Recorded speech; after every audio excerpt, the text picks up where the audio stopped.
Tuperas y tuperas, today on DOOP by the River, guys, we actually have something to talk about here in Union Nation, a big shakeup with the TV group here, and we're going to touch upon how Union games will be looked at differently going forward. We're going to look back at a great MLS Cup that we had, a nice underdog story, a team well-deserved to win the championship, and then we are going to look at the first part of the Union season. Yes, it's time to look back at the 2020 MLS season for your Philadelphia Union. Don't go anywhere, guys, because you do not want to miss this episode of DOOP by the River. And let's get this started, guys.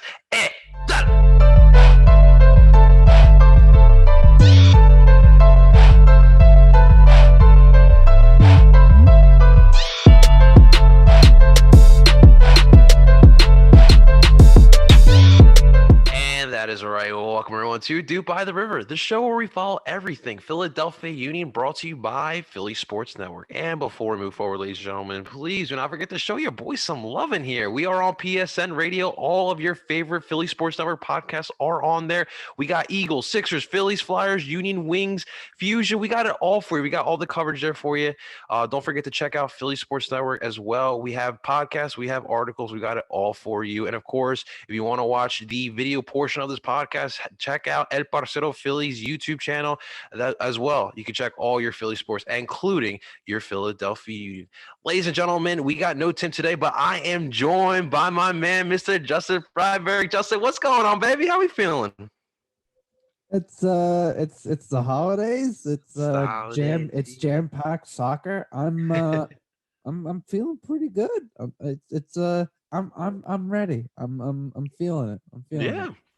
Dude, I mean, we're used to like this time of year, MLS is usually done. MLS is done too.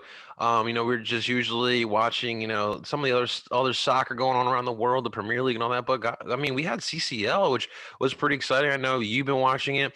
And for us, MLS fanatics, enthusiasts, we got a little treat here. COVID produced this problem, right? We got CCL in December, man.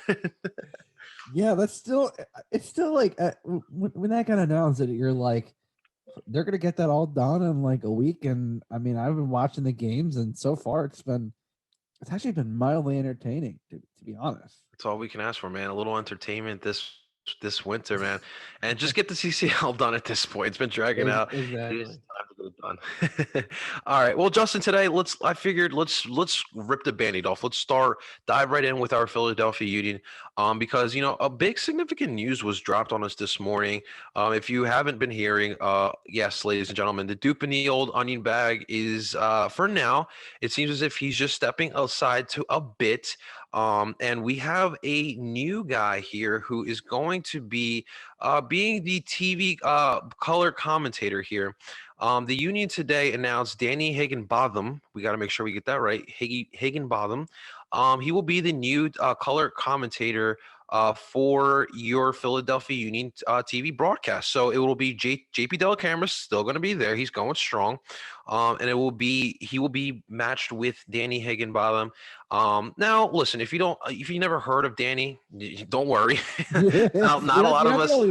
You're not the only one. A lot of us haven't, but just looking at his resume, he is a former player. That is first and foremost. Guys, we have a Manchester United youth product. This guy spent his youth years with Man U, played 3 seasons there. He's played all over England, big clubs like Derby County. I know DC United fans don't like Derby County these days. He played Southampton, Stoke United, Sunderland. Stoke City, Nottingham Forest, Ipswich Town, boo Ipswich, go Norwich, Sheffield United. This man has been playing all over England. As of late, he's been diving deep into the media. He's fallen in love with that part of the game, and he's really worked his way. He's exposed himself to the business here. He's worked for TalkSport, BBC Radio, Sky Sports, NBC Sports, and from our understanding, he is married to a great Philly woman. He's got a Philly girl by his side, and he wants to work around here. And he seems like, from what it sounds like, he's seen what the Union have done, and he's excited just like the rest of us, and he wants to join the team. So, like I said on TikTok today, I think that for him, I think he obviously knows the game very well. He's definitely intelligent of the game. He's been around. He's seen the best of the best, but to me, it's going to take him to get accumulated and connect with the Philly fans, right? Because I think Tommy, obviously, we know in American soccer is a legend, right? But he connected with the Philly fans, like creating Dupe in the old onion bag will never, ever, ever get old. And I think that no matter who is a color commentator, we will always say that. Like we will always say, "Yo, that was a great Dupe in the old onion bags," and those are things that he created. So, first off, before we dive into the significance of Tommy to the club, because I think we need to touch upon that. What were your initial thoughts on Higginbotham being the next TV color commentator for our Philadelphia Union there, Justin? Well, first off, I guess, Johnny, I guess we're appealing to our loyal Ipswich Town faithful here. The North. We're appealing to our massive base who support the Canaries. Yes, sir. But no, so I hadn't heard much about this news leading up to it. I'd started seeing Danny actually on Premier League mornings. Okay. Is where I first started seeing him over the last month or two. He had I know he had been doing Champions League stuff for at least the last year. And with Kyle Martino leaving NBC Sports, they've so Tim Howard was brought on in a more permanent role. Obviously the two Robbies have increased their role. And then they started bringing Danny in, and he's obviously, like I said, Manchester United academy product, played for some of the most storied clubs in England. Mm-hmm. Definitely seems, and I say this, with the utmost respect, that some players just have a natural soccer IQ Yeah. or sports IQ when it comes to their sport. Mm-hmm. So the same thing with Tony Romo with his broadcasting. Like, it's Yeah. clear he was a smart guy, read the game well. And same thing with Danny. Like when I listened to his analysis for Premier Morning Lives, it it sounds like someone who, and I always say this, like I believe he was defensive mid or center back. Um, Mm-hmm. those guys, I always say them or goalies make some of the best broadcasters, because they're people when you have to read more of the field, you see more of it, and you understand what works better, and what strings have to be pulled, and how things have to operate. And because he was a defensive player, it's clear that he had a natural soccer IQ and knew how to read the game well, and that translates to analysts. Right now, obviously, there's levels you have to learn how to not just, okay, you might have a good soccer IQ, but if you can't get the word the words out, I you're not know. going to be a good broadcaster. Yeah, and there's got to be an entertaining factor about it too, because this is entertainment as well as Ex- just knowing the game. Exactly, and he's, from what I've seen, he's got a good charisma about him, Mm-hmm. and it seems like he obviously clearly knows what he's talking about, and he comes off as a very likable guy, like a very down to earth, hardworking. I mean, it's clear he's got that Philly for you, baby. that blue collar vibe because he married a Philly girl. And I'm genuinely excited. Like, he Mhm. honestly feels like a guy, and I say this with certain people. He feels like a guy that you could just sit down and grab a pint with. Like that. That's important. That's the kind of guy that, like, when it comes to like the Philly people, like, you if you can relate to the person, the broadcaster, or someone you can feel like you could, oh, I could have a beer with that person. I feel like that, like, as long as you act like you care about the fans, and make it an effort to try to endear yourself to them, they'll be fine. And I think hopefully, obviously, the color commentator is more, trying to break down some of the analysis of the game, and they're not necessarily bringing the obviously the play by the play by play, because I've done play by play. Play by play is different. You have to kind of get on your feet, and you kind of have to be calling the action and then trying to include your color commentator. And the color commentator has to It's kind of be tough. able to feed off of that. So I hope, in a sense, I hope we'll see how it works. But I'm hopeful. I think based on what I've seen from him, from his analyst work, I think Philly will like him. Yeah, and like you mentioned, like that's really important that the color commentator and the play-by-play guy have that great relationship. And I think that with JP, JP is relaxed, and that's the thing with when it was JP and Tommy. Like you just felt like you're just, especially like if you're watching from home, you're on your couch, you got these two relaxed, soothing voices, talking to you. That was really important. We will see what Danny has to bring, but on the Tommy Smyth, like a lot of people don't realize how important he is to the American soccer game. He's been around for forever, it feels like now. And with the Yeah, Union, yeah, with the Union, he's been on and off since 2010. He's been full time with the Union since 2016. And like I mentioned, he was integral in the term "Dupe in the old onion bag," which we love to say in Union Nation. But he's going to be really, it's really important. And I don't want people to forget that he was here in Philadelphia. And I put that on Twitter, and I appreciate everyone for responding back. It was just interesting to see what people thought. I personally put Tommy top five when it comes to me guys, so 5 for 5 over here. Top five when it comes to the Philly sports, TV and radio personalities that we have in the city. We've had some great ones, but Tommy Smyth is definitely one of them. And I hope that this is kind of like we always talk about when we talk about the athletic directors here in Philly, when it comes to Ernie Stewart, you got mixed reactions, right? You got some people who absolutely hated him because of the personality he was. You have some people who appreciated what he did. Like I appreciate what Ernie did. He built a foundation here, and I hope that Tommy can build that foundation, and someone like Higginbotham can come in here and put his own mark, and then he becomes the next legend in this great town that has so many great radio and TV personalities. But really, Tommy, if you are listening somehow, thank you so much for everything you've put into this club.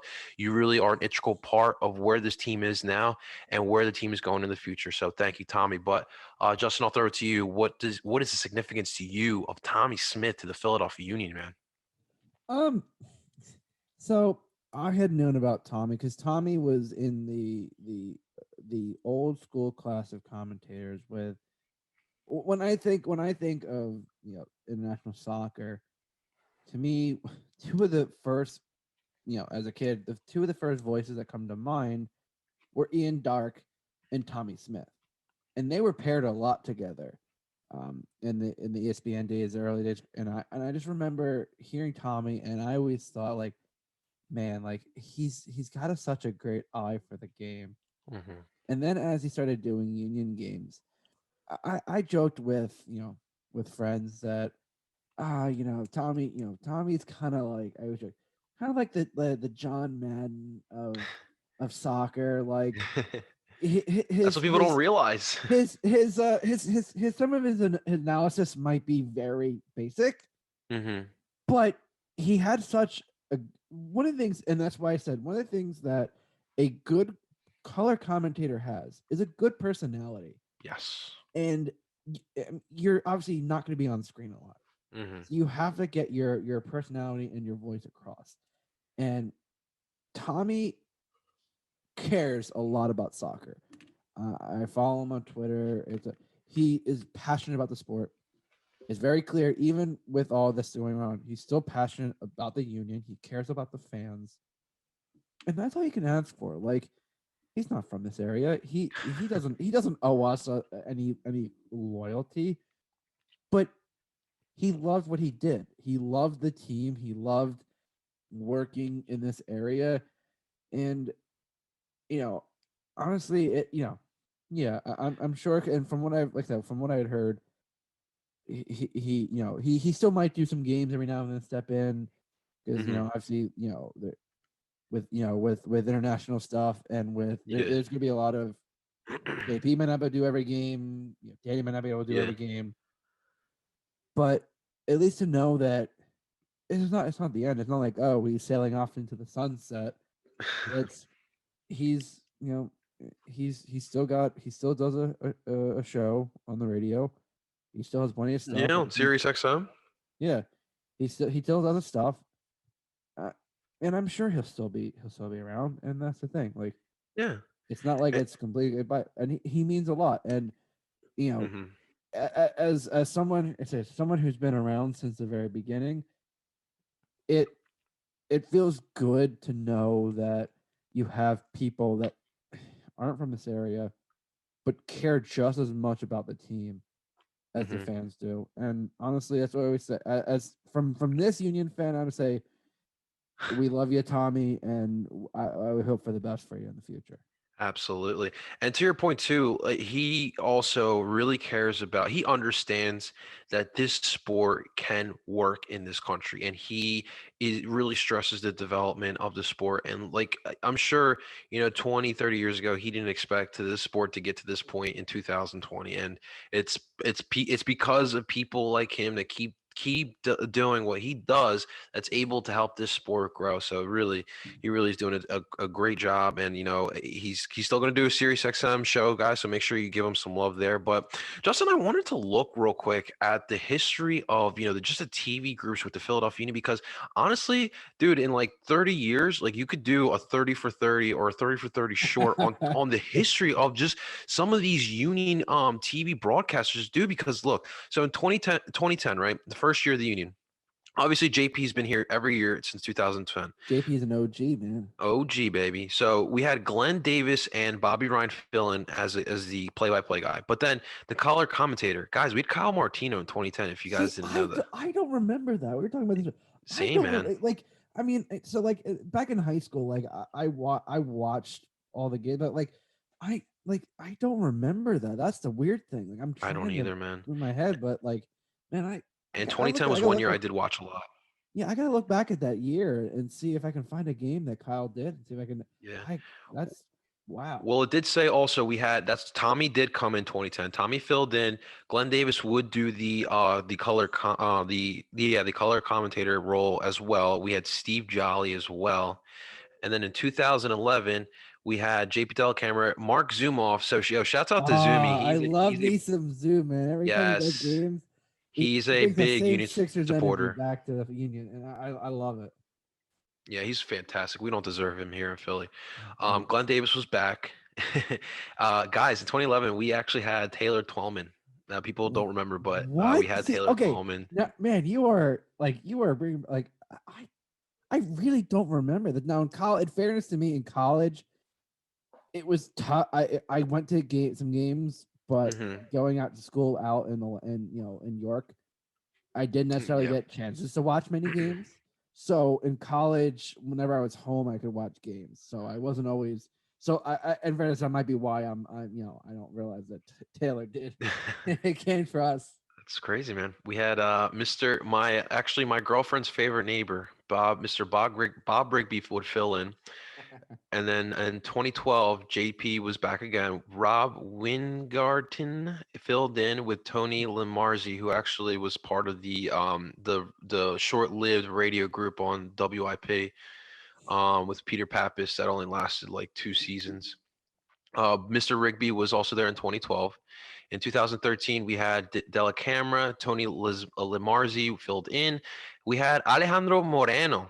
It seems like I think that would have been 2 years fresh from his playing days, right? In 2013 by now. Something like yeah, I think we were either the last stop or he had like one more year. I don't think he Gotcha. had too much Okay. after that. Gotcha. Peter Pappas would fill in, and then we had Leon Monroe. 2014, we had JP Del Camera with Peter. Peter 2015, Pappas, that was yes. 2015, we had JP Del Camera. Zumi would fill in, I guess, a couple games. Maybe JP had to do some other duties. Peter Pappas, again, would fill in. 2016, JP Del Camera, Zumi again filled in. And then on July 19th, Peter Pappas got fired. one of the most infamous stories. I'll let you take it away, Justin. What was the take it away? So yeah, this came out of the blue. It apparently had been a several month sting that Peter Pappas got indicted in a pharmaceutical fraud ring, Oh my and it god. was a pretty massive sting. I think he was not the only person. So when it happened, people were like, hold the phone, like What does this happen? what just happened? Like Philadelphia, like Kicks legend or like guy like he's like the nicest guy, and you're like, oh yeah, he's just got indicted. You're like, I'm sorry, what?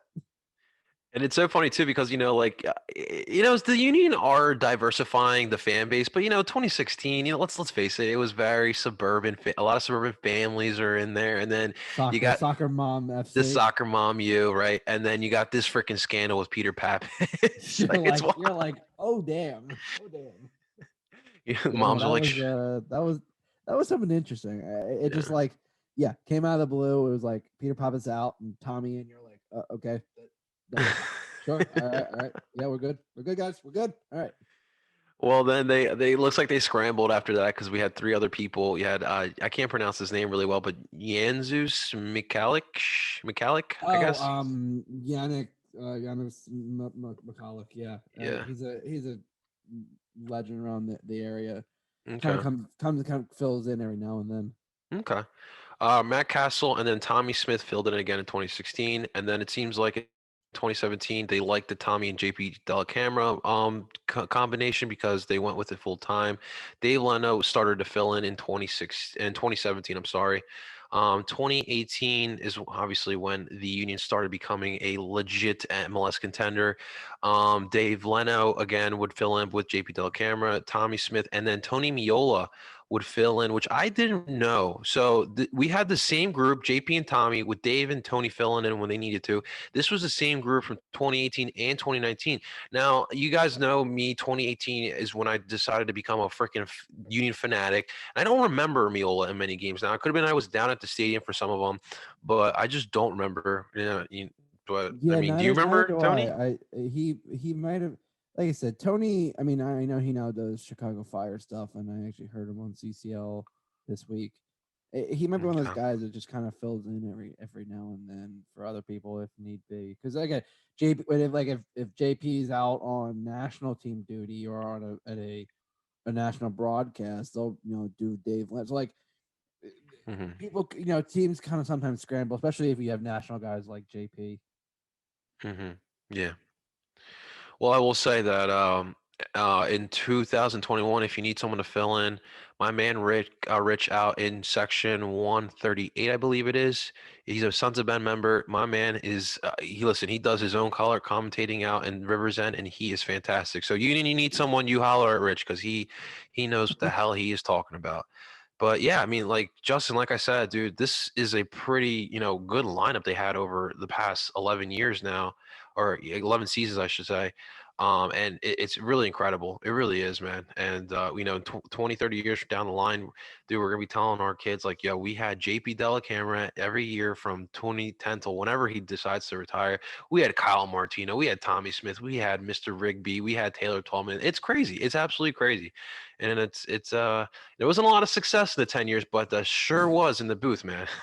For sure. Good stuff there. Hey, thanks again to Tommy, and we will see what Danny Higginbotham has to offer here. But Justin, let's move on here, man, because this past weekend, and shouts to everyone showing love on TikTok, all these social medias to me, because people realize what the MLS means to me, and we had a great final on Saturday night. Columbus and Seattle in Columbus. I think we all pictured or imagined or predicted that Seattle would win this game, but Columbus came motivated, and it really it's a I kind of wanted to relate it, and it reminds me of the Eagles in 2017 because the way Columbus just arose, and I don't think a lot of people put Columbus to even make it to the MLS Cup. We certainly didn't, right? And they made it. They were the underdog. They were without Darlington Nagbe, who was playing out of his mind this season for Columbus. They were without Santos, and yet they showed up against this juggernaut of a team in Seattle and won 3-0. Lucas Elarion with an absolutely inspirational performance, giving a lot of Union fans shots to give at the Union. Hopefully that they can bring in their DP from Latin America. We'll see what happens, but Justin, just I just want to hear your thoughts on the finals, man, because this was it was honestly a great night for the league. It really was. It was. In fairness, I missed a lot of the first half. I was at a Mhm. socially distant Christmas party at a friend's house. But from what I was seeing, it was early from the onset that Columbus didn't get the memo that they were supposed to lay down, roll over, and play dead, and let Seattle do their thing in the finals because Mhm. Columbus whooped some ass. I Dude, mean, they took it from the onset. it was weird. The funny thing was like one of the key things, was like if you pressed Columbus, if you got them uncomfortable, they would force mistakes. That was one of the MOs that like you get on them like this, you're fine. And especially without Nagby, the pressure was gonna be upped on Zelarayan. Mhm. And it's like, okay, Seattle is just gonna, clog the middle. They're gonna press high, and Mhm. they're gonna get Zelarayan uncomfortable. Nope, they just sat back, and let Zelarayan do his thing. And if you give a guy that much time and space, Yeah, he's he good. gonna kill you. He's gonna burn you. And Oh now, yeah. no one thought he'd score 2 goals. I mean, normally he's the one creating the plays, but he got himself involved. Derek Etienne showing he definitely shouldn't be forgotten about in this league. Yeah. And I mean, that team, honestly, we all picked Seattle. We all thought, oh, this is Seattle's Yeah. like Seattle when it comes to the playoffs, they turn it on, and boy, boy was like basically everybody wrong.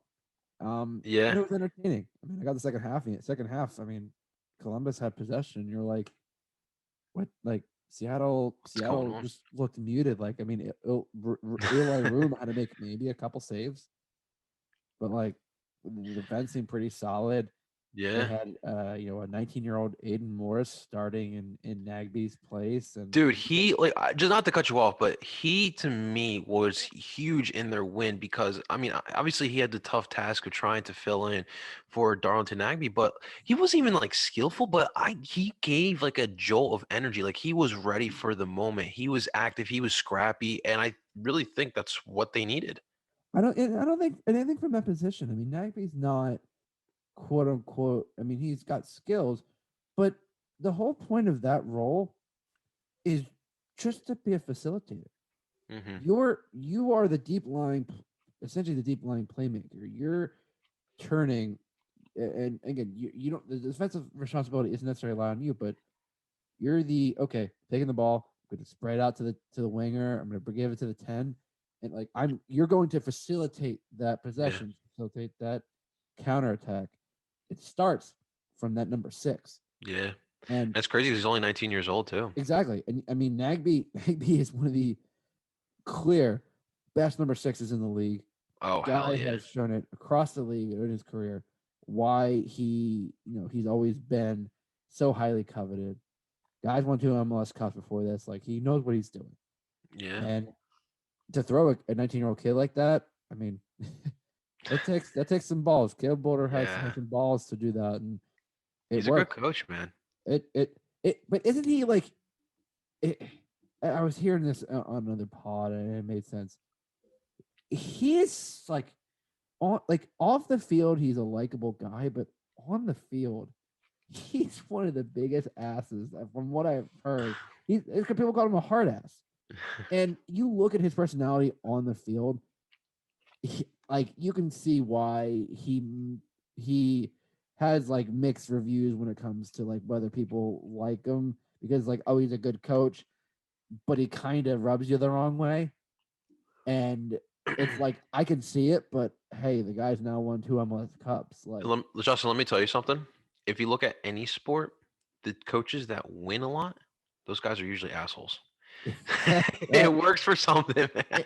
Well, the funny thing is, like, you look at like Brian Schmetzer. Brian Schmetzer's won two, and he doesn't seem to be an ass. But Yeah. like, then you look at like Bruce Arena, and Bruce Arena is an ass. So like, No, my God. yeah, you say more successful coaches tend to be asses. Well, You are right on that one. you brought it up, and I'm just curious because I honestly like if I could have I saw Seattle potentially losing the game, but they lost 3-0, and it seemed like they had no answer against Columbus, and I'm just surprised because like we said, like Seattle was going for dynasty on Saturday night, right?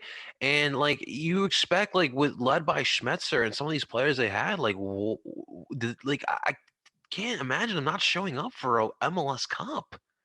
Yeah, from the start, it just seemed something seemed off. Could they And just like look down on Columbus? Could it just be that? I really think it could be part of it because, like, It's just crazy. I mean, they remember how crappy they started against Minnesota. I Oh mean, yeah, I mean, it took them what the last 15 minutes to wake up and score 3 goals, and the more like even when it was 2-0, I go, oh, it's 2-0, but Seattle was in the same position against Minnesota. They can do it. But then as I started watching, like as you turn on the game, I went, you know what? Like something seems off. Like Seattle, like even when they had possession and they have chances in the final third, it just seemed like they just like Columbus was forcing them into a game that just wasn't them. yeah. This is true, man. Well, hey, listen, congratulations to Columbus. Very well deserved. I talked about it on TikTok as well.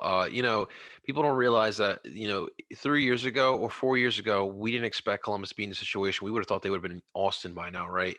And it's important to keep Columbus in Columbus. It's one of the original clubs in the MLS. It's a great fan base, great history, and very much well deserved. They have built it, in a great way. It's something you could definitely, admire, no matter what team, what fan base you are, even if you are Cincinnati. But really, congratulations to Columbus, man. It was great. It was absolutely Yeah, great. did you see speaking of that, did you see Austin FC's congratulations for Columbus? It it it it just felt so ironic in the sense like whoever their social media manager is like I know it was like a congratulations, but it's almost like a like Like a little like shot at Columbus. like yeah, like throwing some shade. It's like, hey, remember how we almost moved you guys? Wasn't that great? Wink. Oh my God. Well, I will say these MLS social media teams are stepping their game up because they're learning that from the union. So I'm just going to say that. All right. Listen, we're going to end today by listen, it sucks, but the off season's here for the union. And, we did just finish a monumental year. So here on DOOP By The River for the next 3 episodes, what we're going to do is we're just going to look back and kind of reminisce on the season because it's that time of year, right? So today, what we're going to do, Justin and I are just going to look back at the first part of the season, so the first 2 games, and then obviously what the pandemic that shook the whole entire world, and we're also going to look at the MLS's back tournament. So, Justin, are you ready for this, man? You ready to go down memory lane, man? I think I can do a You little can deep you can diving manage. here. All right, so Let's rock and roll. let's do it, baby. All right. So first game, Justin, we were on the road Saturday, February 29th. It was a 6 o'clock kickoff, and we played FC Dallas, and we lost the first game to start off 2-0. I remember I actually had to work for this game. I was keeping up with the score on my phone, but at the end of the game, I just remember us losing and the Union fan base just going absolutely wild. And it was one of those games where it was close in the first half. In the second half, like Dallas just erupted on us. And I just remember looking at my phone I was going on Twitter after the game and just Union Twitter just freaking out.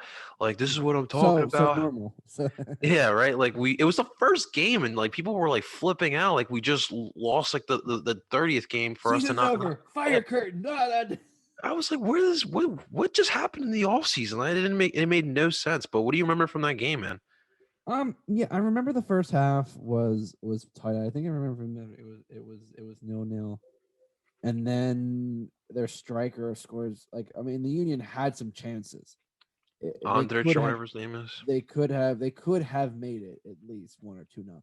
Yeah. And then I believe it was Andrasic. Yeah, Cobra Andrade.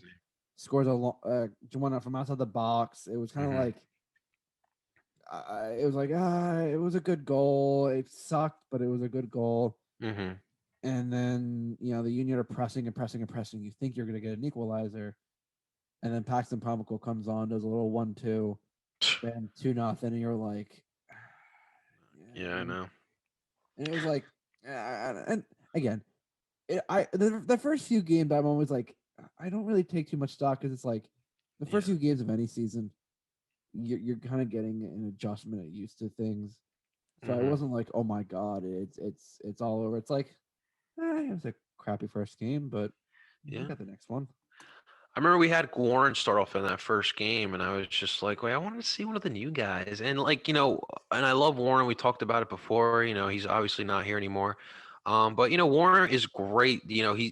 Defensively, he's fantastic. He knows how to get the ball, but he just, creating that spark, he really wasn't there. And we'll see as we'll talk about in a minute. Like we saw, like what a deep line number 6, how much of a difference that definitely made. But that definitely wasn't the best way to start off the season. And then we went on an away game, a late night game on a Sunday night, March 8th, 10:30 at night. Oh, it was a long night, but we drew to LAFC at LAFC 3-3, and we caught a lot of attention nationwide. We actually caught a lot of attention worldwide. Obviously, we had the Jakub Glesnes goal that caught the nation by storm. I think we were in a Palazzo, sports. baby. Yeah, they were on SportsCenter top 10. And then the other story of the game to me was the performance of El Brujo Martinez. Like that was his first start. He showed out. He proved that he was worth every penny we gave to Zula FC for his services. Obviously, I'll never forget the bloody, Yeah, we got the bloody yeah, lip game. I mean, what looking was like that, like Rocky out there. three kits he went through? Yeah. So yeah, but we to that point, in Union history, if you look at it historically, like we play like absolute dog crap out in the West Coast. And we went toe to toe with the Supporter Shield winner from last season, and that was really telling of the season that we were going to have. When drawing that 3-3. But what were your thoughts? What was your thought after that game, man? So I'll be honest, I fell asleep for most of that game. It being You what fall asleep for that? it was a 10:30 game, I hear you. It was late, dude. I think I think I woke up probably for the second. I woke up for the second half. I think I ended up staying up for the entire second half after falling asleep. I had to But wake up early too. That was a rough night. I remember looking at that and going, okay, wait a minute. Like I watched the goal. I'm like, okay, we're up 1-0. On a good goal by Sergio. And Vela, pulls Vela, and you're like, okay, 1-1 at the half. I get it. And then Jakub Glesnes pulls out the Bang the bang. 40-yard screamer, and like from what I had heard, it had not been the first time, and he had been known for doing that. Hmm. And you look at that and Those go, type of things, yeah. like, okay, the goalie's not expecting that, and the announcers weren't expecting that. And oh my lord, he cranks that, and it was a damn good hit. Let's be honest. Yeah, That buddy. It was was. that was like anyone that I mean, he leaned over it. He it was as perfect as you could get. You're like, holy crap! Hmm. You're up 2-1, and then 2-2. It's like, okay, and then Brendan scores. You're like, That was a nice goal too by Brendan. and you're like, what is going on here? Like, what we're going, because I think I woke up like right before that goal. I was like, what is going on? And then LAFC scores kind of a scrappy goal. It was a weird in the box situation, but you're like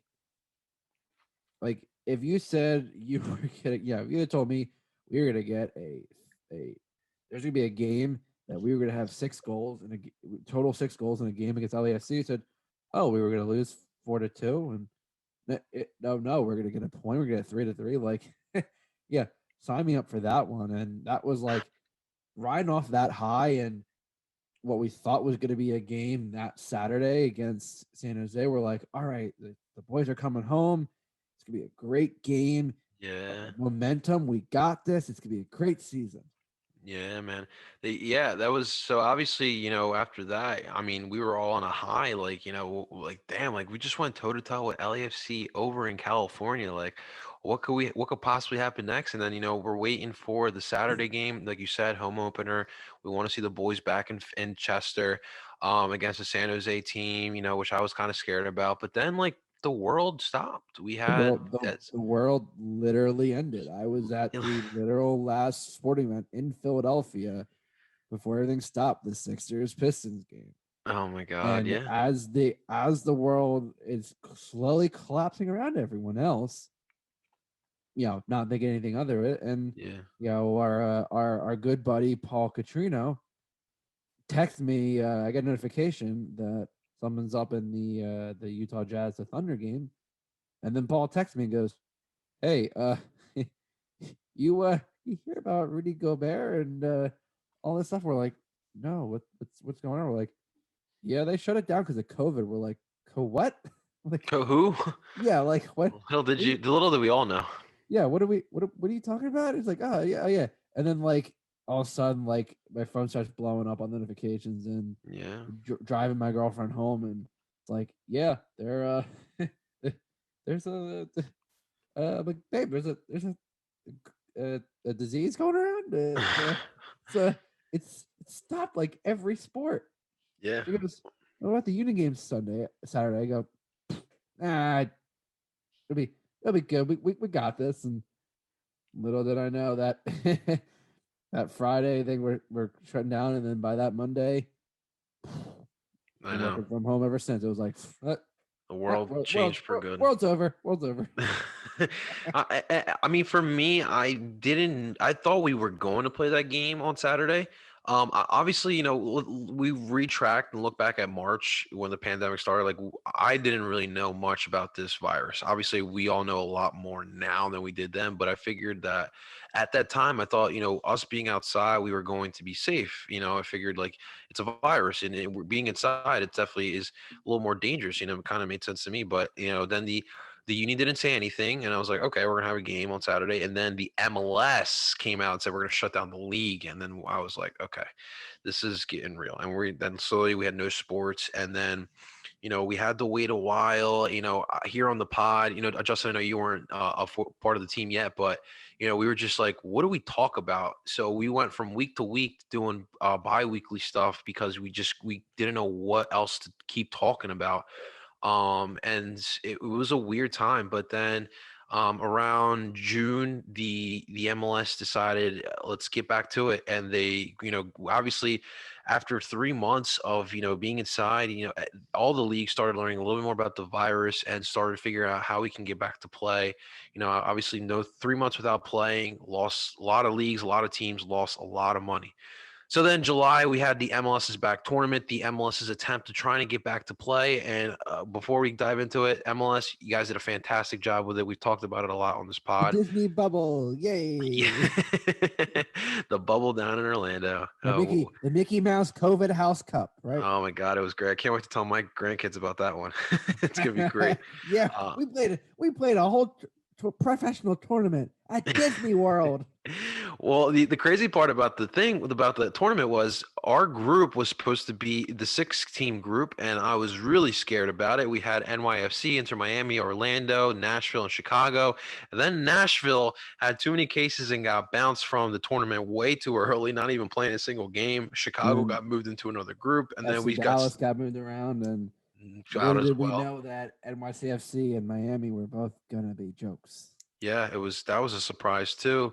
So we started off the tournament bright and early. It was a 9 o'clock game on Yeah, Thursday against cup of coffee game. NYC's. Yeah. Oh my God. A lot. It was tough for me to get up for that one, but I got up. And I did the stream with Liam. We had a great time. But Tough to get up. I was already working. I had to have that on my second screen as I'm going, like, trying to be productive. And I think I had a meeting with my boss, and I'm going. She goes, "Justin, you working?" I'm going, "Uh-huh. yep, Uh-huh. definitely working. Not. Yeah. Uh, definitely working. Not watching soccer at the same time." She goes, "As long as you're getting your work done." I said, "Yep, yep, yep, yep." I will do that. But no, to me, more so than the result, I was definitely moved. I think the whole nation was moved by the Union's act at the beginning of the game.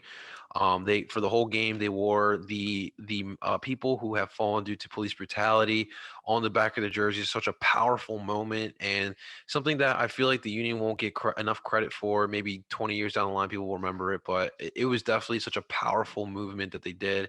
Made me so proud of my club for what they did, and they went out and won that game 1-0, and that kind of started what that tournament was.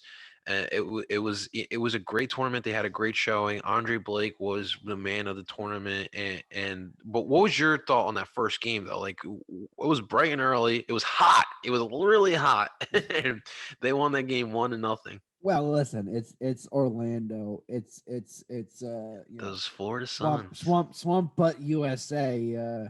Not conducive, especially in July. Like you couldn't have picked like anywhere less humid. You picked, and you wonder why it was like 9 p.m., 9 a.m., 8 p.m., and 10:30. It's because you really want to play in Florida at 1 o'clock. No, no No, one you wants to do don't. that. And and listen, that game was like, okay, like this is the first game back. What's going to happen? And listen, everyone was rusty the first game. Let's be honest. Yeah, And yeah, it and again, like I said, like you said, the show of support that as we all know was the brainchild of Warren and some of the other players. Um, to show the victims, lost their lives for brutality. It surprised everyone, yeah. but I that was one thing that made me, could have been prouder of the players Of and the course, team yeah. for doing it, especially Jim for sticking by his players. I mean, he didn't know much about it He's been until the really vocal. night before, but he's been very clear.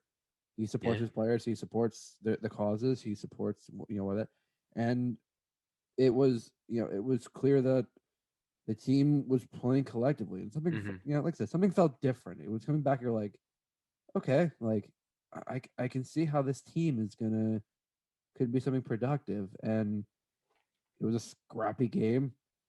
You get an ugly alley goal, and then Andre shuts the wall, and it was the start really of the Andre Blake that we all knew was going to come back after about a rough year, and he did it. He shut the door, and he helped, which initially, and it happened a few times where Andre stood on his head, but hey, it's nice to have a goalie that can do I know, that. right? You definitely need one of those, man.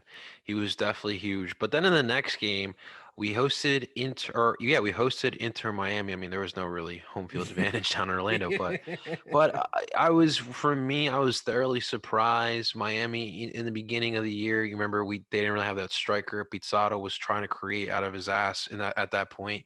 And what surprised me that they showed up and they tried to match our physicality in that game. And as they found out that they weren't able to beat us in that game, and we won that game 2-1. I think that was the one with that great quick transition. They Counter-attacking went, goal. Yep.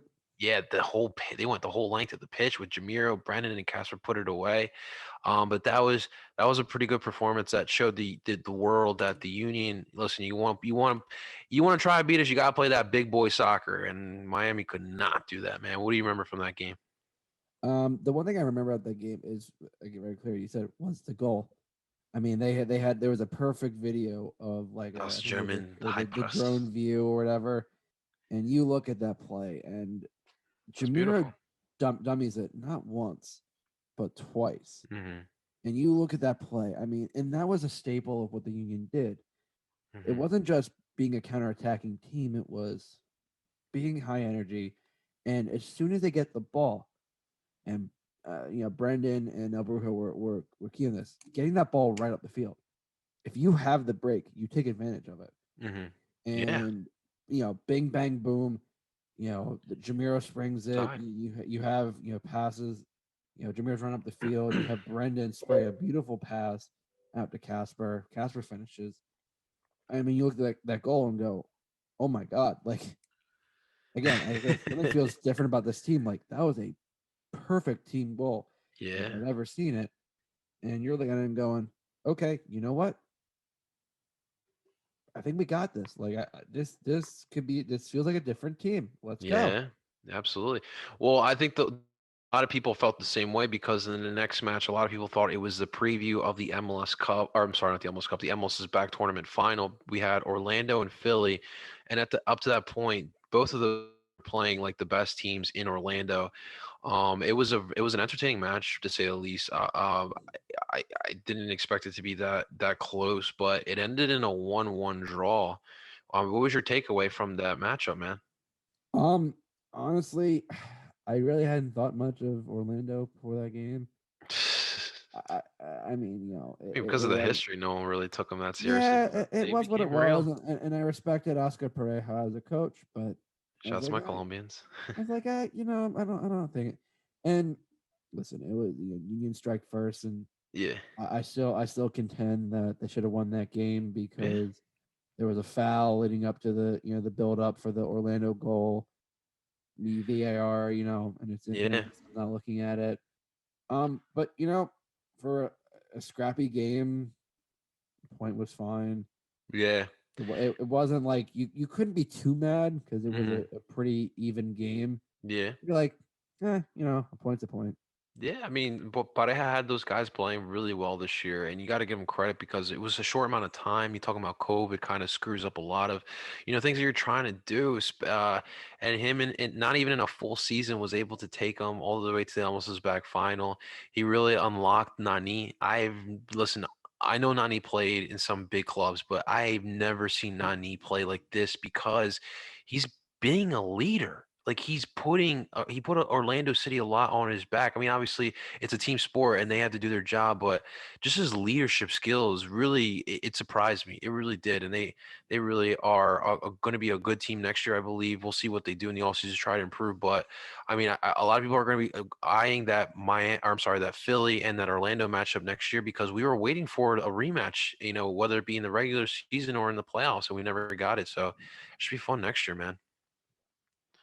And then so that qualified us into the round of 16, Justin. And in the first matchup, what was the first of what 6 or 7 matches against this team, we faced off against the New England Revolution in the first round of this tournament, Yeah, in tell me which how many times that'll happen in a normal season. geez, man, I don't even want to think about New England yet. But we won that matchup 1-0. Great goal by Sergio Santos and great celebration with Jose Brujo Martinez. But obviously, the comments after the game is really what started what I think is going to be a great rivalry going forward.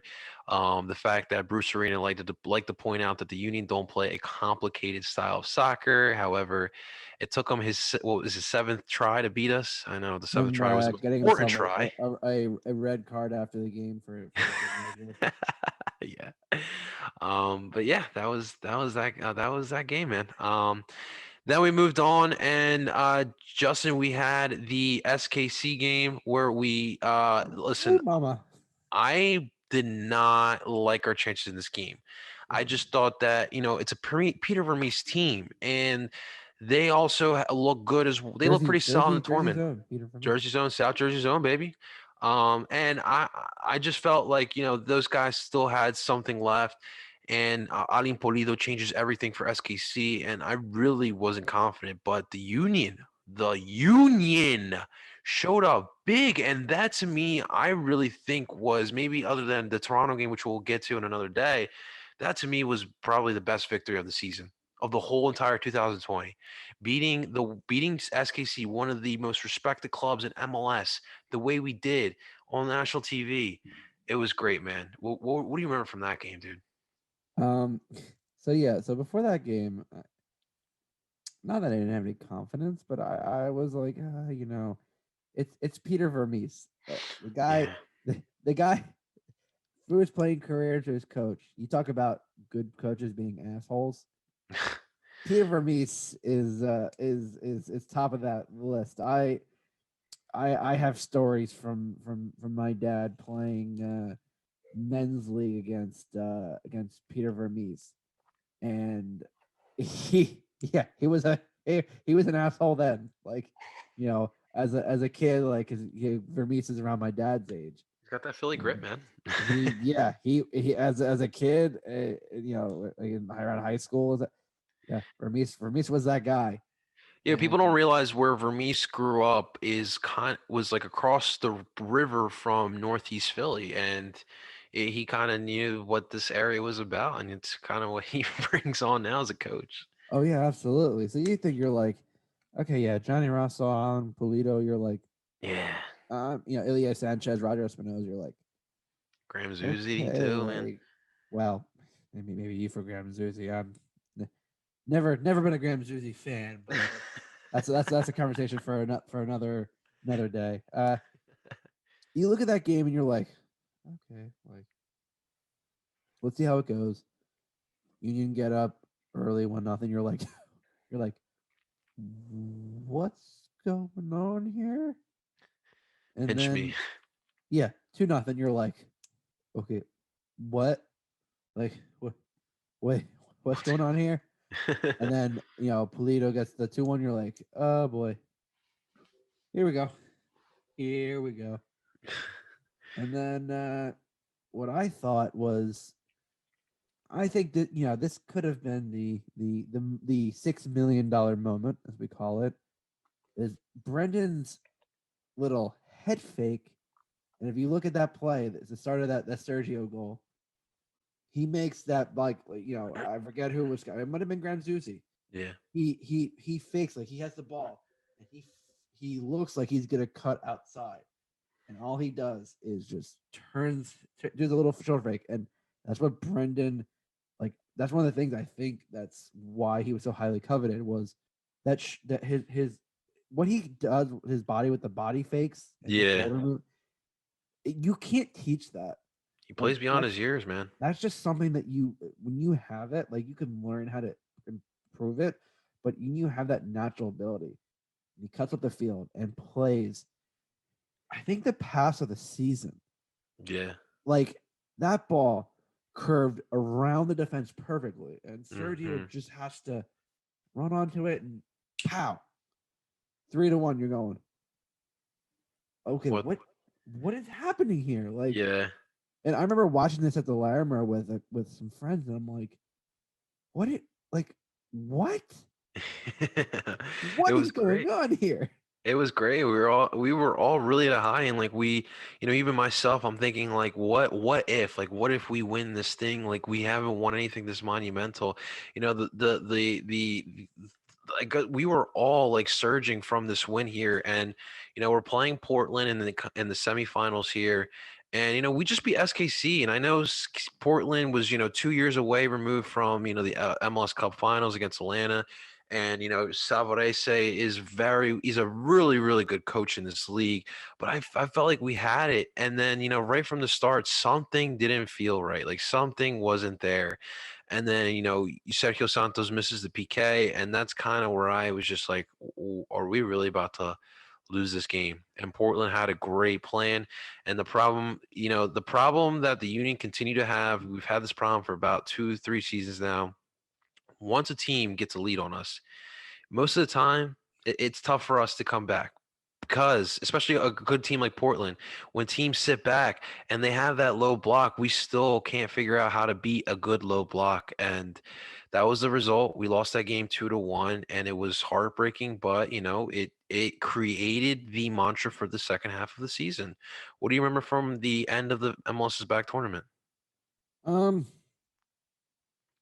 Not so much heartbreak. It was kind of like I felt good considering that didn't think much of this and that we weren't really going to do anything as it was. I think, yeah, they score that early that goal, and you're like, okay, like, you know, something felt different. Like, I'll come back, and Sergio misses the PK, and Hmm. I didn't think anything of it until you know John Strong goes, it's, Sergio Sanchez had never taken a PK, and I was like, wait, what? Like, what? What?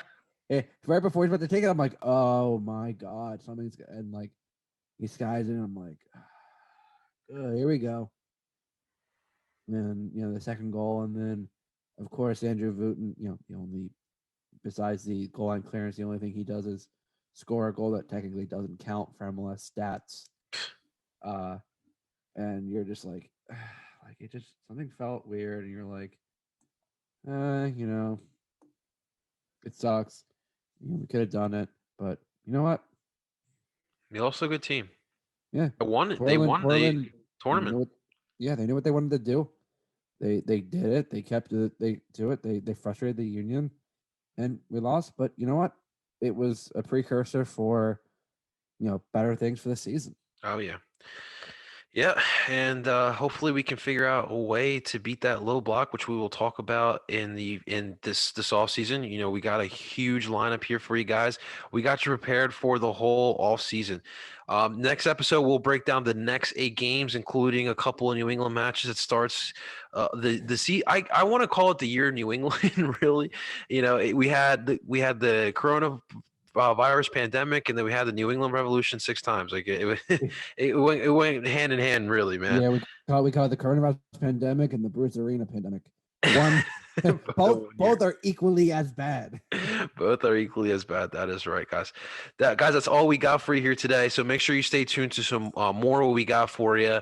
Thank you so much again for listening. If you are listening on PSN Radio, thank you. And again, if you are watching the virtual version of this on El Parcero Philly's YouTube channel, thank you so much. And make sure to like and follow for more. Definitely, or subscribe for more. Definitely do that. That is Justin Freiberg over there. I'm El Parcero Philly, and I'm telling you guys to DOOP on. We'll talk to you soon, guys.